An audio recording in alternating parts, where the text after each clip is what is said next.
Hey, what's up, everybody? BDL44 coming at you with another video. All right, so hell hath frozen over, ladies and gentlemen. The Miami Heat have beaten the Milwaukee Bucks in 5 games to move on to the semifinals of the Eastern Conference. The same Miami Heat team I told you should blow it up. Without any bench, bunch of guys who shouldn't be able to do much these days. All of that out the window because Milwaukee did not recover from Giannis's initial back injury. And these last 2 games, they just couldn't get nothing going. For whatever reason, I didn't watch very much of it, so I ain't going to sit here and pretend like I know. But they couldn't get nothing going against the Miami Heat. And Eric Spoelstra wins yet another playoff series in 5 games. Jimmy Butler had like 47 points in this one, 56 in the last. He's obviously the best player in the playoffs right now. It's not even close. It's not even close, man. Jimmy Butler is just playing supreme basketball, and that system that they've had that's helped them get to the Eastern Conference Finals last year. They may get to the Eastern Conference Finals again this year, believe it or not. They got to get through the Knicks to get there, but I didn't think the Miami Heat would get this far. And given the fact they just meet the Milwaukee Bucks, they are obviously in a position to feel very confident going into this next series. So that's what happened. And then on the other hand, you got the Golden State Warriors winning Game 3, so they've won 3 straight. And now, Game 5?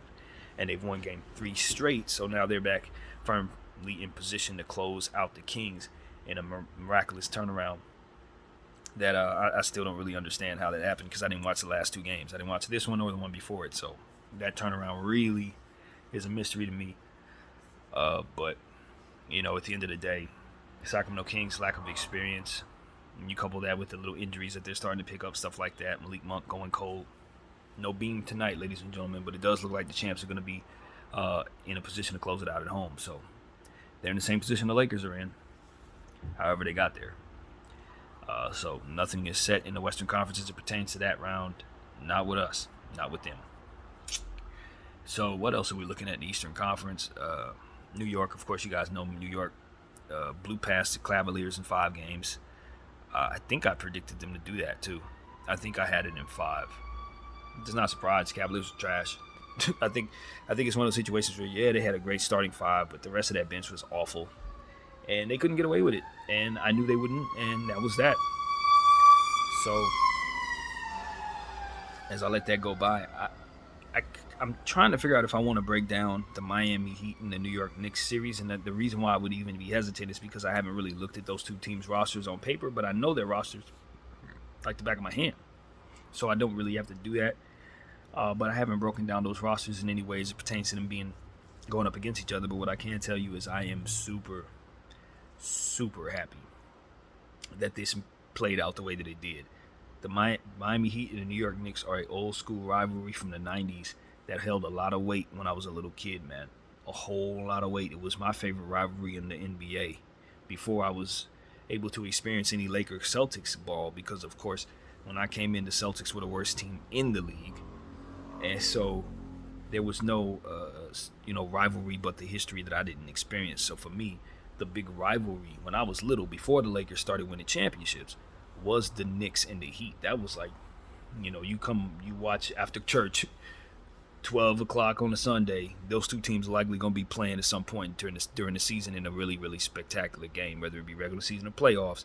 You were going to see them 2 battle it out, and you were going to see memorable moments. Likely it was a fight or something like that happening. So to see these 2 teams have to fight for something, again, a second-round matchup, which is going to leave both of these 2 fan bases going at each other's throats just like the old times, it is a great thing for someone my age who really loved the sport when they were little. This is what it's about. If only we can get the Lakers in Sacramento, it'll be like 2000 all over again. So that's what I wanted people to just realize is, even though they haven't really had any battles in this era for a lot of common fans to really get involved with, them 2 teams, they have had some historic battles that meant something to them in the 90s, in the late 90s and early 2000s. Boy, did the Knicks and the Heat go at it. So that's very exciting for me. I'm really, really stoked about that rivalry being strummed up again. If I'm just going to take a look at some things, I'll just tell you guys that I don't really feel comfortable looking at the Heat and saying what they cannot do right now. I'm not. because at the end of the day, they just beat Giannis. And one thing that I always say is the difficulty level that you are on, that you have to play against, is going to carry over. So, as to where the Knicks just played against a lowly Cleveland Cavaliers team, the Heat just got through playing against Giannis, who everybody thought was likely going to win the East, maybe even the whole thing. I could argue some would say they've already played their toughest opponent. That's the one thing you can say about the Miami Heat. They've arguably already beaten who everybody's supposed to lose to. So whoever they lose to from here on out, it's going to be like, you would think they would be able to overachieve and compete. And so that's what I'm expecting. I'm expecting them to really give the Heat a really serious battle. This is like when you see the Redskins and the Cowboys go at it in football. It really doesn't matter who's on the roster. Those two teams going at it is going to make for a spirited environment, which is going to make for high-level play. It's just what you should expect. And I'm telling y'all, the Miami Heat and the New York Knicks are exactly that. Exactly that. Them two teams are going to bring out the best in each other. And I suspect it's going to be a slugfest, even if it isn't a long series. Those are going to be some spirited games. At the end of the day, if you're just looking at it on paper, it's not close. New York should smoke this team. They should sweep them. Honestly, they should sweep the Heat. But so should have the Milwaukee Bucks. And it didn't happen. The Heat are playing a brand of basketball that works. Their defense is playing well. They're getting something from players that you wouldn't expect to get it from. They're playing Jimmy Butler with a lot of minutes, and obviously he's putting up legendary stuff. But when I look at that New York Knicks team, I say they're not a fluke at all. They're not a fluke at all. They got nothing but depth. They got wing protection, rim protection, forwards, guards, closers in multiple positions. The one thing I will say, though, is my understanding is that Julius Randle went down with some type of ankle or something today. If that carries over into the next series, that could be a problem. That could be a problem. But the Heat are also without Tyler Hero, who's not coming back for these playoffs. So that is definitely going to be a problem for them. And I don't know what happened. I probably shouldn't even say, because I really don't know. But I'm not certain that Kevin Love was 100% healthy at the end of this game. But I'll just leave it at that. Whatever the case may be, I'm pretty sure with the rest that the Heat are going to be getting, he'll be healthy for the New York game. Well, maybe they'll start that series early now that both of those teams are out of their rounds. So I'm not really sure how that works, but there will be some rest, I'd imagine. So, looking at that, I mean, on paper, it's just obvious the Knicks should beat them. It ain't hard to tell. If Jimmy doesn't keep playing like this, the New York Knicks have far more talent than the Miami Heat are going to be able to roll out there. Home court advantage is obviously with New York as well. So everything starts in the Garden. That's a big deal too. So I'm trying to scan my head if I see any mismatches there that would be glaring. I think it could be a hell of a coaching battle. Spoelstra versus Tibbs. That's not minor. So that's definitely something to look at there. Jimmy Butler versus Jalen Brunson. It's going to be a slugfest with them two. Clutch buckets, game winners, that type of thing. Be ready for it, because they're gonna slug it out. They're gonna slug it out something terrible. Just looking at it in my head, if Julius is out there, I think it's noteworthy that he hit a game-winning 3-point shot at the buzzer in Miami. I don't know why that's playing back in my head so vividly. I know that took place. Seeing highlights of it as I was doing homework on both of those teams. So that's a noteworthy thing. I'm pretty sure that those teams have seen each other very recently, and so that's gonna carry over, I'm sure, from the regular season. Kyle Lowry. See, now I'm looking at the youth of the New York Knicks backcourt. Brunson, quickly. This is going to be a situation where you're going to need Vincent and Martin and Robinson.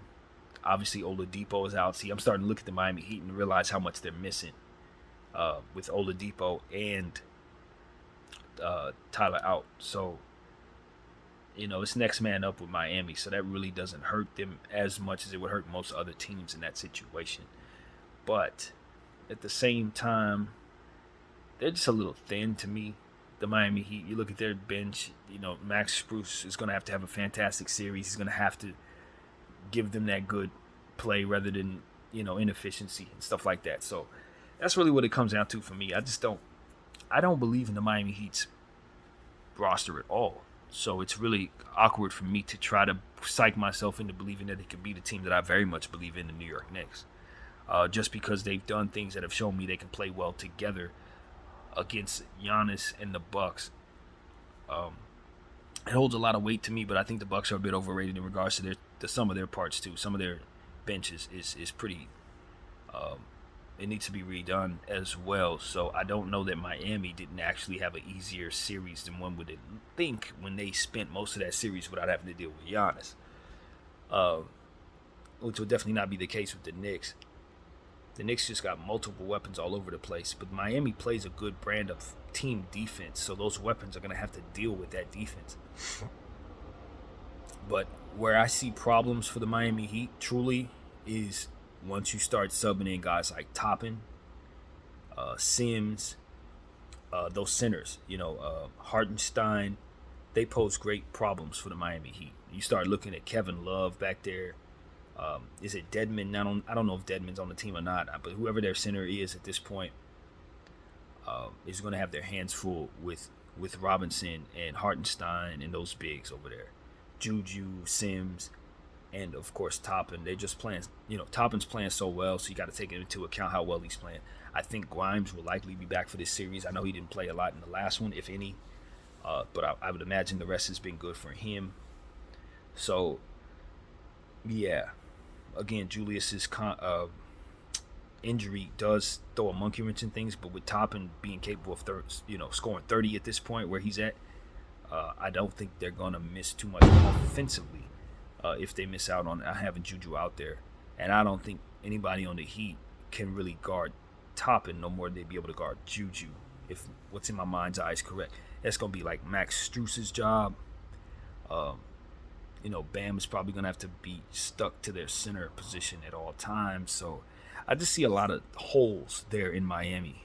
Even if they had their full pieces with Tyler and Oladipo out there, they still look a bit thin in that front court trying to go up against the size of that New York, those New York bigs. I just don't see no way for Bam to be able to hold down the entire front court, especially if Robinson's going to be healthy and running the floor like he does, blocking shots. He's going to offset some of what Bam does just off the strength of what he does himself. Yeah, New York is just so much better than Miami, y'all, on paper. It's not even funny. They're a lot better. I mean, Emmanuel quickly, he's going to be like dancing on guys like Gabe Vincent. That's not going to work out. That's not going to work out. But the way Jimmy's playing, I will give Jimmy a game. Yeah, that's how I see that going. Knicks in 5. Knicks are going to the Eastern Conference Finals. You want to believe that Miami, given the fact they just beat up on Giannis, can really, really shock the world and do the same with the Knicks. But that's not what I see at all. That's not what's on paper. What's on paper is them going to get run over by a New York team with a lot of depth and a whole lot of Jalen Brunson efficiency. And see, that's what makes the Knicks a serious contender to me. If anybody's wondering why I have so much faith in the Knicks, it's because I see all of that talent and then I see Jalen Brunson. And Jalen Brunson's going to win them games. Jalen Brunson's going to close you out. Jalen Brunson's going to do all the little things throughout the game to make the Knicks competent. And that's what they were missing last year. They had a lot of stuff, but it was nothing there that makes you say, okay, that's a serious closer that's going to take us out. When they picked him up, they put themselves in a position to actually be a contender, in my opinion. And now that they have Toppin and these guys stepping forward, Grimes and these guys are all playing well, McBride is locking people up, being disruptive. Now that you see that they've drafted well and they didn't mortgage their future for Donovan Mitchell, which I firmly believe is why they're in this position right now, the future is super bright and the immediate future looks pretty bright too in regards to them getting out of this series. They just got too much for the Miami Heat on paper. They just do. Too much Brunson, too much Quickly, too much Barrett, too much Toppin, too much Hartenstein. It's just way too much, man. Jimmy gave up a lot of energy in this last series trying to go as hard as he did. And he's making up for Tyler Hero's absence in scoring, making up for Victor Oladipo's intangibles defensively. Jimmy's going to be asked to do the same in this matchup as well, and then from there, if they were able to get past this, continue this process. I just think that's too much for Jimmy. Jimmy's a hell of a player, but he's exerting a lot of energy in the first round. Even though that went 5 games, so you have to love that in terms of the rest. But at the end of the day, I just think his role is too big for what it is you expect him to do from night to night. He's just going to wear Jimmy down, just like always. We see this every year with Jimmy. He does this. Even in the finals, he was going 55 and 50. I mean, he's one of those players that's going to, when the pressure gets tight, he plays better. But he never has help. You know what I mean? Not the type of help that he needs in order to be successful in these situations. And it's a shame, because you can clearly see if he did, the team would probably win. So who knows how far Jimmy can actually take this team this year? Realistically, it doesn't look like he can even get as far as he got. So, only Jimmy will really be able to tell us exactly how much of the load he can carry on his back. But as I am a firm believer in the New York Knicks' depth and their whole get down, I told you guys I thought they were a contender about a month and a half ago. I don't think this is going to be a difficult series for them, just like I didn't think the Cleveland series is going to be difficult for them. They just got a really nice path to the Eastern Conference Finals, to be honest with you. I don't think I'm saying anything that's super smart. They avoided Milwaukee. They avoided Milwaukee, and they're going to avoid one of both the Celtics or the Sixers, which is just like the best path ever if you're in the Eastern Conference. So that's really what it is. I just love where the Knicks are at. They should love where they're at. And the Miami Heat, are on borrowed time. They're lucky to be here. They should be screaming how successful their season is right now. Straight up. This is like a raging success for their team. So that's what I think of that situation, man. Knicks in 5. That series should be very spirited, though. Don't get it twisted. Them gonna be some tough 5 games. It ain't gonna be no blowouts. No, I don't think so. But the Knicks do have enough to really make this an ugly series. I'm not gonna fool you guys and say if these were 2 different teams. Like, let's say this was the Heat, not the Heat, but let's say this was like the Pacers and the Timberwolves, 2 different teams with the same rosters. I'd probably have a different way of looking at it based on it not being a rivalry and not being those 2 markets. When you look at these 2 rosters matched up with one another, it ain't that close. It ain't. That's why I got it ending in 5. So that's just what it is, man. I just see a much better team in New York. So yeah, man, I'm going to end this video and then immediately jump into another video because I'm just gonna want to talk about the Lakers now, and I don't want to do that in this one. So that's really what I got, man. I appreciate everybody for rocking with BDL44. I'm out.